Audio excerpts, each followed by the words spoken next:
চট্টগ্রামের বাঁশখালী উপজেলার ৯ নম্বর গন্ডামারা ইউনিয়নের পূর্ব বরগুনা এলাকার ৭ নম্বর ওয়ার্ডে অবস্থিত মরহুম ফজলুল চৌধুরীর সড়ক দীর্ঘদিন ধরে অবহেলা ও সংস্কারের অভাবে চলাচলের অযোগ্য হয়ে পড়েছে।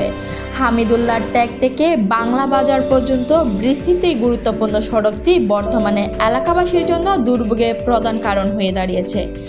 স্থানীয় সূত্রে জানা যায়, একসময় ব্রিক সোলিং করা থাকলেও দীর্ঘদিন ধরে সংস্কারের অভাবে সড়কটি এখন কাদা মাটির রাস্তায় পরিণত হয়েছে।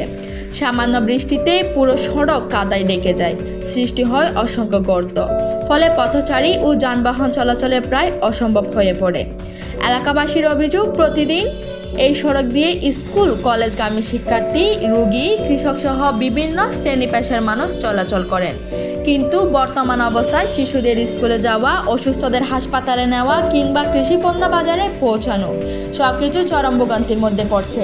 বর্ষা মৌসুমে পরিস্থিতি আরও ভয়াবহ আকার ধারণ করে, তখন এই সড়ক যেন দুর্ভোগের প্রতীকে পরিণত হয়। বিশেষ করে নারী, শিশু ও বয়স্কদের জন্য এই সড়ক দিয়ে চলাচল অত্যন্ত ঝুঁকিপূর্ণ হয়ে উঠেছে। অনেক সময় জরুরি প্রয়োজনে অ্যাম্বুলেন্স বা অন্যান্য যানবাহনও প্রবেশ করতে পারে না, যা স্থানীয়দের উদ্বেগ আরও বাড়িয়ে তুলেছে। এলাকাবাসীর মতে, মরহুম ফজলুল চৌধুরী সড়ক শুধু একটি যোগাযোগের মাধ্যম নয়, এটি এলাকার শিক্ষা, স্বাস্থ্যসেবা, কৃষি ও অর্থনৈতিক কর্মকাণ্ডের জন্য ওতপ্রোতভাবে জড়িত। তাই সড়কটির দ্রুত সংস্কার ও স্থায়ী উন্নয়ন এখন সময়ের দাবি।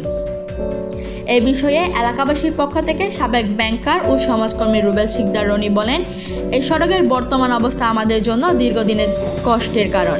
আমরা চাই সংশ্লিষ্ট কর্তৃপক্ষ দ্রুত ব্যবস্থা নিয়ে একটি টেকসই সমাধান নিশ্চিত করবেন।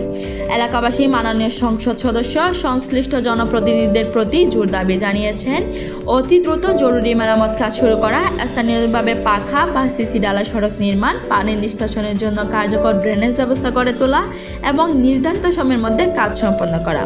তাদের আশা, কর্তৃপক্ষ দ্রুত কার্যকর পদক্ষেপ নিলে মরহুম ফজলুল চৌধুরী সড়ক আবারও নিরাপদ ও চলাচলযোগ্য হয়ে উঠবে এবং এলাকার মানুষের দীর্ঘদিনের ভোগান্তির অবসান ঘটবে।